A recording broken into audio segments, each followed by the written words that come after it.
We're born alone and we die alone, and you're on a horse. This is how I look at life, right? You're on a horse and you've got your horse and you feed your horse, and that's your life, right? And it's lovely. And occasionally someone will gallop up next to you and they'll trot along with you for a bit. And that might be your life partner forever. It might be your business partner. It might be a pet. It might be whoever. And then there'll be a reason that they go again. It might be a breakup, or it might be that they die, or something happens. So that is what life is. But you're on your own horse, on your own journey forever. And you have to like yourself. And you have to love yourself, and you have to discover who you are so that you can be of the best service to others. And I feel like in my life, you know, it's funny because you're sitting there and you say lovely things about me, and I'm like, that's lovely.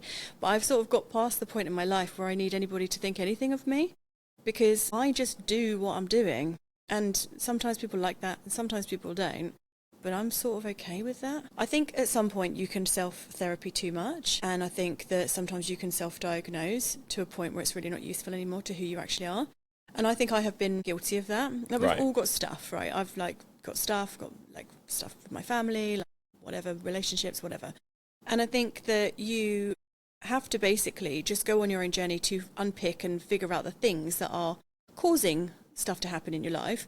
But actually also just take a big fat slice of cake of accountability and be like, do you know what? Actually, sometimes I'm really crap in this version of my life. In this part of my life, I'm awful, like terrible. But be like, do you know what? I'm sort of all right with that. As long as I'm not hurting other people, this can be my like self-sabotage moment, and I'm just going to go with it, and I'm just going to be a bit messy, and that's absolutely fine too. But I suppose overall, it comes from like an innate place with me. I've had a series of situations in my life, done counselling qualifications, coaching qualifications, those sorts of things to unravel some of that stuff. But overall, you know, when they say like you've gone through trauma and you know that because you're really funny, I'm that person that's like, I've got a wicked sense of humour because I've seen some trauma, right? Rather than be like boo-hoo all the time, you've got to be like, I'm great because of the terrible things that have happened, right?